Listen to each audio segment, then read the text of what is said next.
Hi everyone, this is Marie Blue Angel back with her choice. It's been a couple days since I played, so forgive me in advance for not remembering what my voices are for these lovely men, but I just, yeah, I can't really retain multiple voices in my head um, for future um, videos. It's really hard for me until I guess I'm super solidified in the voice, and if there are probably less characters to do voices for, so forgive me for my lack of consistency at this point. But let's just dive in because I really want to know what this gentleman with the long light hair is going to tell me.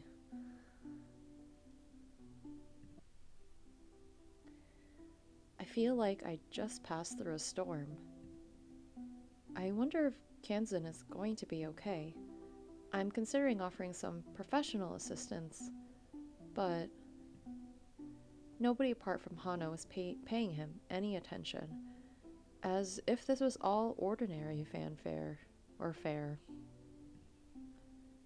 As I glance around, Xanis flashes me a smile, and I latch onto it like it were a lifeboat. I will say, I do like Xanis's outfit and general character aesthetic. I like this kind of gray versus blue, light blue, kind of icy, lighter. I don't know, maybe these are cooler colors. I'm not really good at color theory, but I love it. But Xanis, I think, is one of the romanceable characters, I think. He quietly raises the mug he's holding towards me, as if inviting me to join him. Before I know it, I'm shuffling over to him, drawn like a moth to a flame. I will say if I was in this situation, I would have no idea what to do. There's too many celebrities in one room for me to be completely sane. For someone who was taking a break in the lounge, he's groomed to fit in a painting of frolicking ennures? What are ennures? I don't know. I'm sure it's part of the universe. I will also say I'm going to give kudos to the MC for keeping her cool. The fur-trimmed and bejeweled coat draped over his shoulders is the fanciest I've seen in the city so far. I agree. I really like this like coat collar connector. It's very pretty. That coat, it suits him, but also does look warm. But also it looks warm. I don't know. Just looking at him is enough to make me start to sweat. It feels like something my dad would say whenever I want to wrap myself in a blanket or something. It's like summer outside, but it's like AC'd inside. Of course, coats are elegant and imposing, but isn't fur already out of season? True point.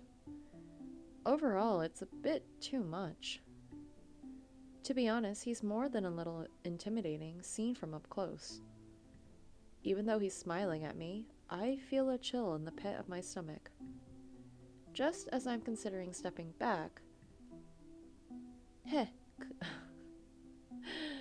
Hey, sorry, I get confused about the hey spelling.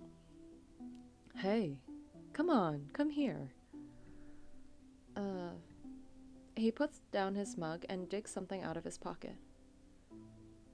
There's no real need to make that face. I like your glove too. You heard Haig. We have no plans of turning away our precious fan. While he is talking, Xanis extends his hand, and I subconsciously reach out to take it. He presses a small packet into my palm.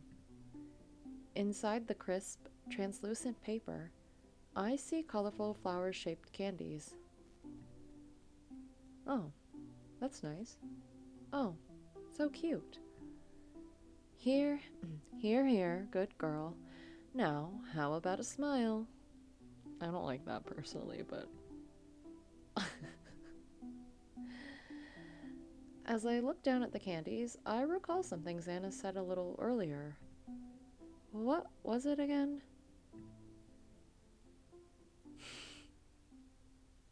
Yes, remember that.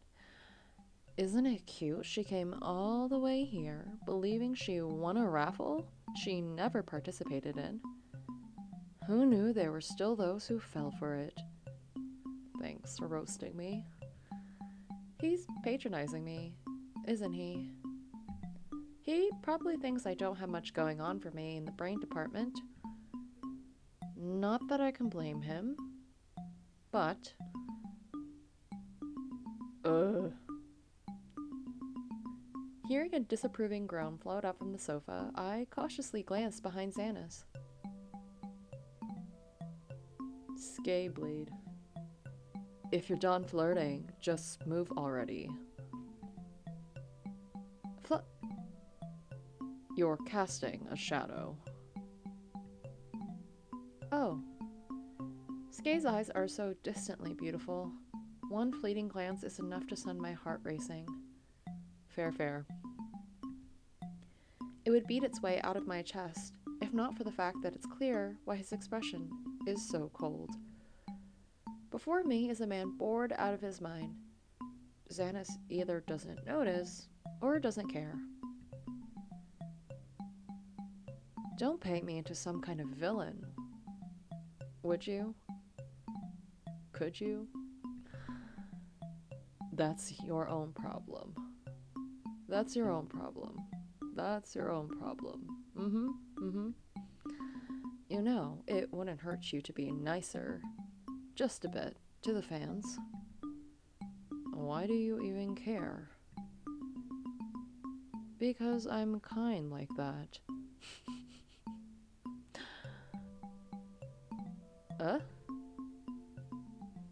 Whoa. What is he doing? Without a warning, Xanis just barges into my personal space. Just forget about that useless guy. With Xanis occupying the entirety of my field of vision, it's not hard to forget we are not the only people in the room. The flowing waves of his soft hair, the glow of his flawless skin, the fathomless depths of his crystal gaze. I have no choice but to fill my eyes with all of it. For a long moment, he just allows me to stare. I really like the blues. The blues are fun. Hey. I don't remember the voice now. How about we play a game to pass the time? His voice is soft and warm when he speaks. And at first, the words don't register at all. My expression must be as blank as my mind because Xanis patiently repeats the question. I'm asking if you want to play a game with me? Huh? I mean, I don't think that warrants being a creep, but yeah, sure. Yeah, sure. You're really carefree, aren't you? What's wrong with liking games? Nothing, of course. Games are great. That's not the point. But you're the one who proposed it. So what kind of game is it? I was thinking we were going to play chess. A card game, or maybe a mind game. Puzzle games are cool too. You're really getting this excited? It's not like you have anything better to do anyway. I mean, games can be fun. I was wondering about that. I always thought actors had packed schedules, but you're all just sitting around here. Well, that's because we like to keep an eye on each other. What's the word? Ah, yes. It's called bonding. Huh? Like bro bonding? Okay. I really want to kill you sometimes, bro.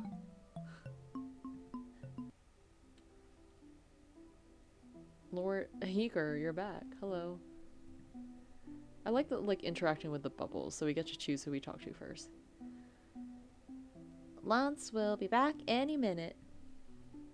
Okay. I don't remember any of these voices. I'm so sorry. Apparently, when Heeger said minutes, what he meant was hours. By the time Lance returns, everybody except Heger has already left. Lance, you're back. Don't greet me so casually, you idiot. Do you know how much trouble you caused me? Durnal was furious. I'm sure you did a great job. Ugh. Durnal wants you to know that since this was your idea, the woman will be your responsibility.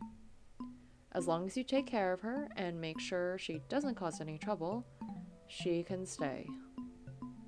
That's great. That's great. Aren't you going to thank me? This is the last time I'm fixing your mess, Heger. Wait, the director actually agreed to this? Well, there you... Well... Sorry, I'm losing the voice. Well, there you have it, Blue. I'm a man of my word. I would have never let you down. I think we should thank Lance, Heger. You didn't do anything.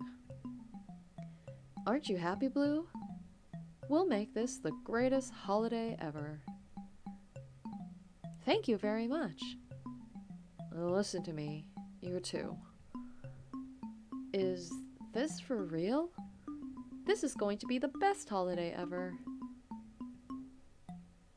Okay, so success. We get to stay. How long do we get to stay? Ooh. Since it's settled, Heger leads me to the actor's dormitory where I'll be staying during my holiday. Ooh. This room will be empty for the whole week, so make yourself at home. My, it's this hour already.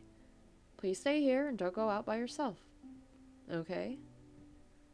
My room is right next door, so do call me if you need anything. I promise tomorrow I'll take you for a proper tour of the set, okay? Why don't you start thinking about who you want to write about in the meantime? Who I want to write about? You should write your script anyway, if that's your thing. I'm sure you know what to do. Let me know your thoughts tomorrow. Sleep well. Good night. Ooh, look at the room. I like all the gold accents. Well, here I am. That was a rather eventful day. First things first, I should unpack. There. That's all neat. And now, time to explore the contents of the fridge. Ooh, funny fridge. Cute fridge.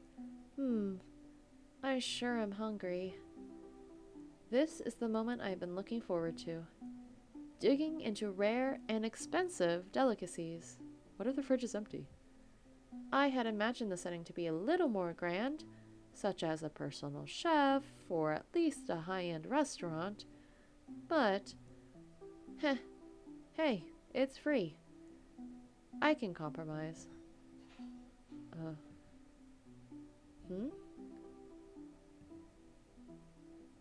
On second thought, the food in here looks questionable. That's even worse than having no food. It smells terrible. Do celebrities eat this kind of thing? Is it even edible? I helped myself to the bottled water and closed the fridge with a sigh. Why must it be like this? I wonder if there's a cafe in this dormitory. I mean, I'm hungry, and I'm just gonna do it. Heger only said not to go out by myself. It's not like I'm planning on leaving the dorm. My logic exactly. So there should be no problem. Right? I'm sure there has to be a cafe where I can find some more appetizing food. Dun, dun, dun, dun, dun, dun, dun. Oh. Wow. Who designed this place? It's a real maze, and the corridors all look the same. Which floor is this again? Who would have imagined I could get lost inside the building. I wander until I'm dizzy, but all I pass are rows and rows of identical doors and identical windows. I'm starting to think that there might not be a cafe after all, when a door different from the rest comes into view. Wondering what is inside, I decide to take a closer look. But as I approach, a hushed conversation floats down the corridor, the fragments I hear spiking my curiosity. The door is open, only a crack, and is muffling the voices, so I tiptoe nearer to hear. "You brought it, didn't you?" "Here you go. This is the one you wanted, right? Sorry for making you go out of your way for it." "Even if you put it like that, your situation is not looking good, you know." As I creep up to the door, I recognize the whispering voices. Peering inside, I see two known figures standing by the window. Oh, it's Xanis and Hano? If this goes on, it might become too much even for me to handle. You want out? You're the one who should consider out before it ends up killing you. It's already too late to be thinking about that. Now that it's spread this much. There is something in Hano's hand, which I had not noticed at first. I squint in the dim light to make out what it is. A small blue paper packet with a flower seal. The shock sends me stumbling backward before I know it. I clamp both hands over my mouth to smother the exclamation bubbling up to my lips. How can it be?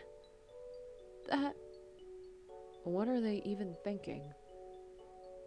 I can't believe you just picked it up off of the street. If the Empire found out, you get sent back straight to Joden in a box.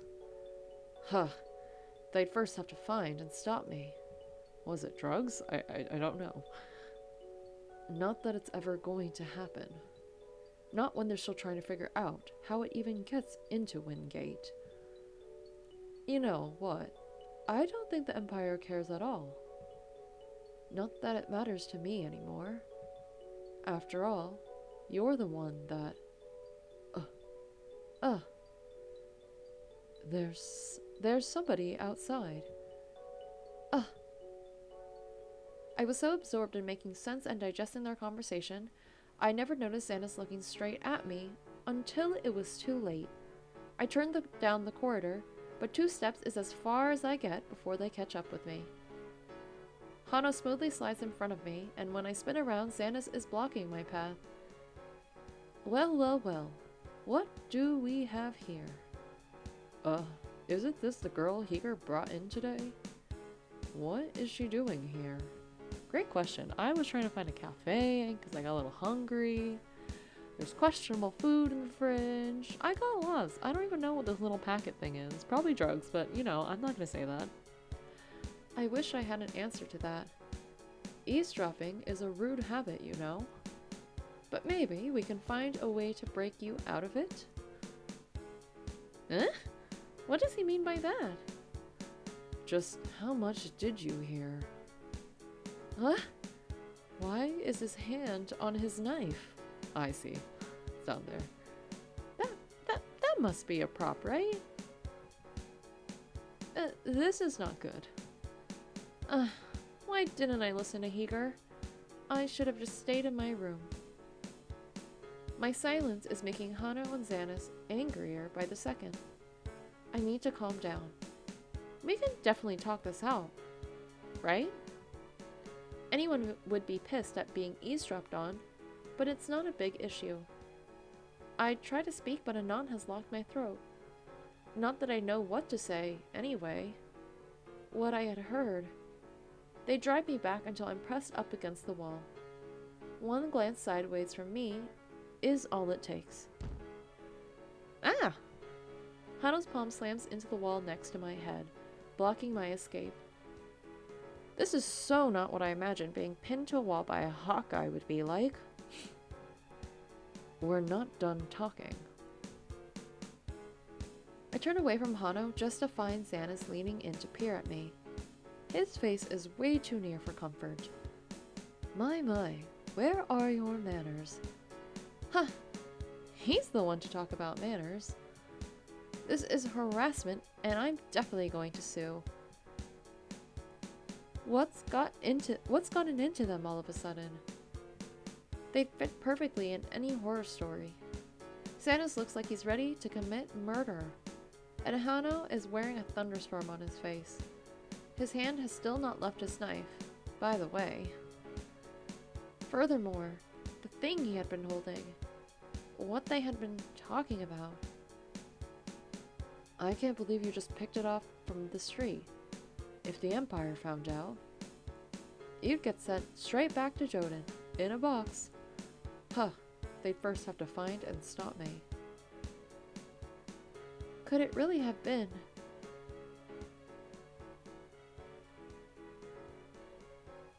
I mean, I have no idea. What should I do? How do I do any of this? But I don't know what do I know what it is? I'm just gonna confront them. I'm sorry if I die. It would be pointless to deny that I had heard them when they have clearly seen me eavesdropping at the door. I know I could be getting myself into more trouble than I can handle. But I have to confront them about what I've seen. That thing you're holding. Isn't it Ash? What kind of fool gets involved with this kind of thing so carelessly? I feel Hano's hand, which is still stamped into the wall, curling into a fist. Hey, are you talking to me? Okay. I could have chosen my words more carefully, but still, I can't just pretend I hadn't heard or seen anything. Even if he hits me, even if he unsheaths his knife, there's no way I'm backing down. What did you expect a healer to tell you? I'm not going to just ignore it. Oh. He's shocked. Hano. It's so dangerous. Just listen. Don't do this. I'm quivering at this point, anger and fear competing to take over. Something in my reaction gets through to them because they finally back off. Hano is actually looking so troubled, I start second-guessing myself. Hey, it's not like it seems. No matter what you think you know, you'll surely regret it. I think you have the wrong idea. Huh? Your concern is appreciated, but it's just a misunderstanding. There's no need for you to explain everything to her. The less she knows about this, the better. Oh. Sorry. This is not a good time. I will say side note that I really like Hano's, I like the reds going on. Like the difference between him and Xanis. It's so warm. And I do like the eye patch. Even though we kind of made fun of it on accident earlier. Let's just leave it at this. So, just pretend you didn't see anything, okay? But my protests fall on deaf ears. Hano and Xanis will not tell me more. I have no choice but to swallow my frustration. And I realize it is none of my business. Still, as I make my way back to my room, I can't stop thinking about what I saw. Can I ask you something? A voice floats over my shoulder, giving me a start. I stumble and almost fall flat on my face. When I turn around, there's Hano standing on the steps just behind me. How did he get there? I didn't hear him at all. Why did he follow me? Considering where our conversation was heading a minute ago, How did you even make it back to the right floor? Anxiety bubbles up in my chest. But Hano's expression is far from the dark thunderstorm it had been earlier. Where are you going? Eh? The question catches me off guard. But back to my room? You're going the wrong way. Am I? I paused to take in my surroundings. While I was walking back, I was so absorbed in my own thoughts that I realized I have no idea where I am. I give Hano a cautious glance, trying to read his intentions, but his face betrays nothing.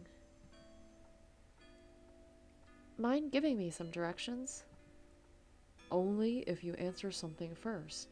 Are you putting your hands to your knife again? Sure, ask away. I'm not going anywhere anyway. Hano pauses for a second, enough for me to realize my sarcasm is completely lost on him. Who are you? And how did you get here? Didn't I answer that already? Was he sleepwalking this whole time? Hano was staring at me right in the eyes, as if challenging me to even blink. What's with this question anyway? What is your goal? You thought to weasel your way in here with that invitation, didn't you? Could it be he still doesn't believe me? I'm just a fan who received an invitation letter. Hagar confirmed that earlier, remember? About a prank. That's not what I asked. How did Hagar even know how to find you? You aren't just any fan, aren't you? More importantly, why do you know so much about Ash? As Hano closes in, my body stiffens. I can't help but raise my arms to my chest, ready to defend myself. As if I could do anything if he actually decided to unsheath his dagger and attack me. Well, I could turn that question right around at you. Talk about misunderstandings. I know what I saw. Should an actor be resorting to this kind of thing? If anyone found out, you won't tell anyone about it. It's neither a question nor a request. Hano utters those words as an order, with the certainty I won't defy him. Somehow this makes me really angry. So I'll just stay quiet and watch as you kill yourself. What a good healer I'd be. I told you. You got this wrong. Tell me how it is then. Does he even know what sarcasm is? There is a long pause.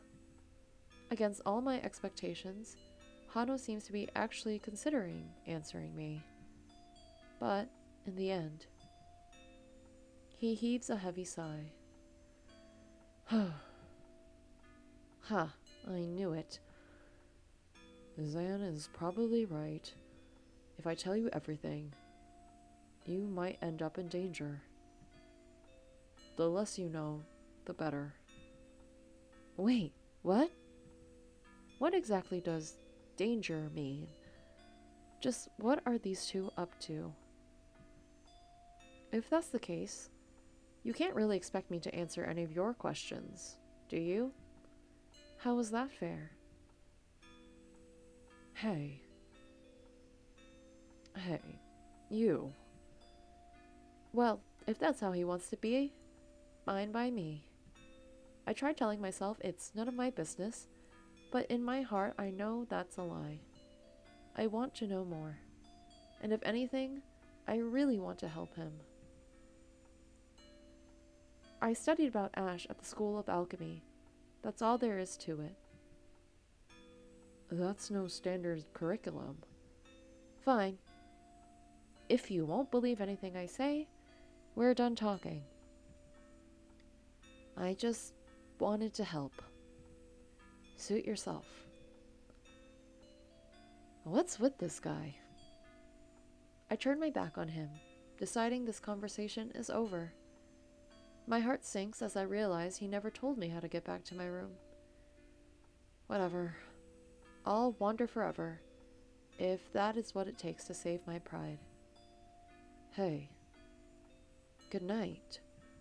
Your room is the opposite way. Did I say pride? Nope, doesn't seem like I have any. Not in his eyes, anyway. And I honestly prefer getting back to my room before daybreak. I turn to face him head on. And, what is this? What is this? I don't know. Why do I feel like I've seen him like this before? Ooh, a deja vu moment? Premonition? For the past? Oh. A blade stained with blood, and a face stained with tears. A similar, but different figure. Forgive me. Forgive me. Hano? Have I watched the drama so much my mind is playing tricks on me? But the deja vu is so strong, it makes me feel dizzy. A haunting memory claws at the edge of my consciousness, like a word on the tip of my tongue. I can't seem to recall, no matter how hard I try. Once. Hana's voice breaches my daze, finally breaking the spell. I'm back in the unfamiliar dormitory, staring at a complete stranger. I'll walk you back. Just this one time. A complete stranger. Thanks, Hano. I made it back to my room somehow. It feels like I've been out for a lifetime. As I lock the door behind me, I heave a sigh. Even if it's an unfamiliar room, at least my things are here. Seeing them somehow reassures me I'm not going out of my mind. Reassure? Wouldn't it be better if it was all just a messed up dream? This isn't how I imagined my holiday to begin. Speaking of which, why don't you start thinking about who you want to write about? Who I want to write about?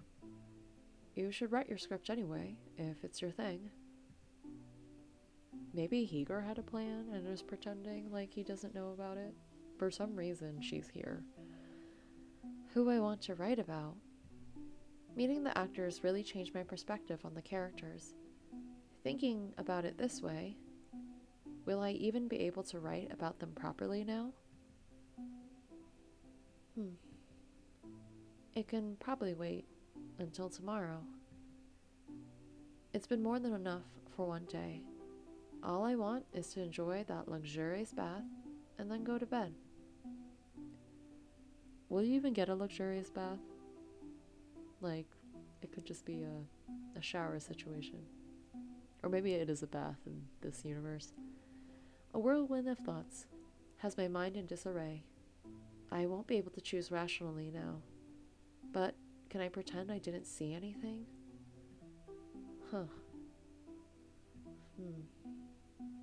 I should just forget it.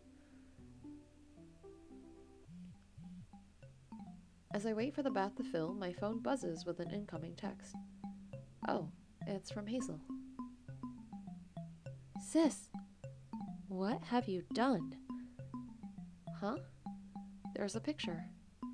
Your picture is all over the net. Oh, maybe from earlier?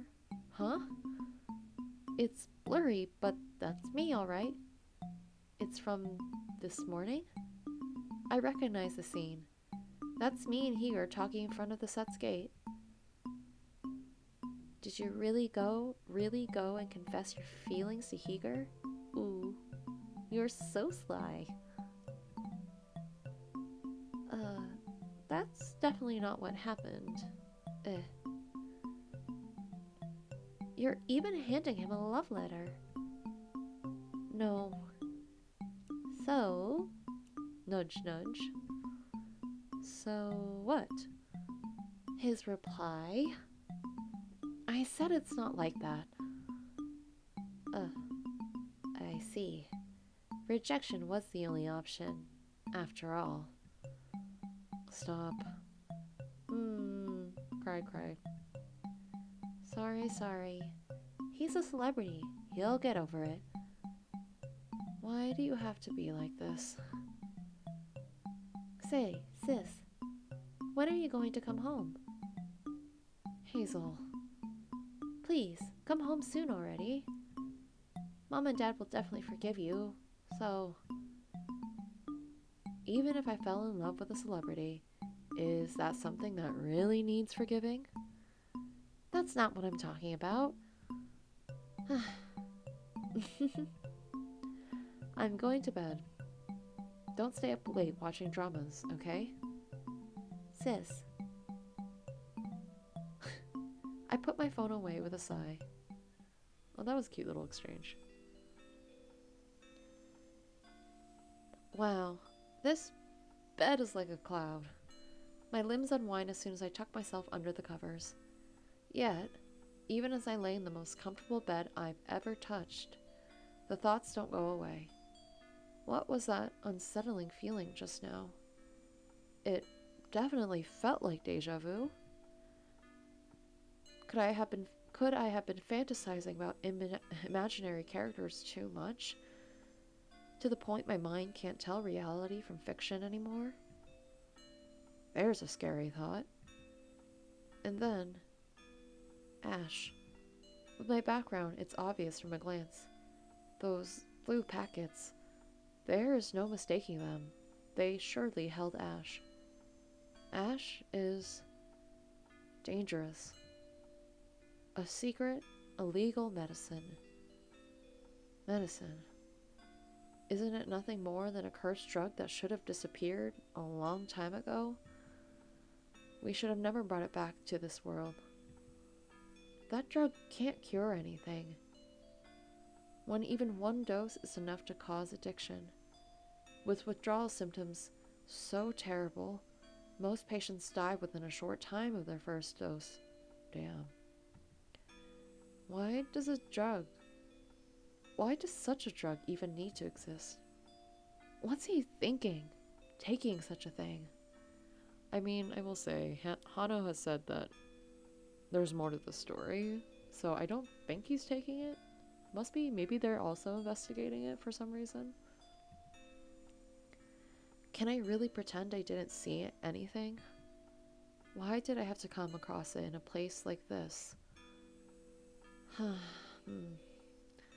Just forget it. Just forget. Please. Forgive me.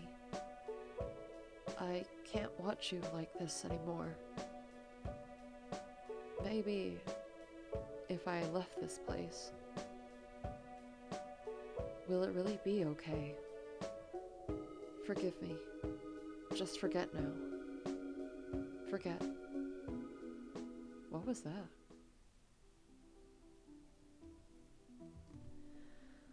Alright, I'm going to save here and leave it for the next part. That was very interesting to finish out the rest of day 1.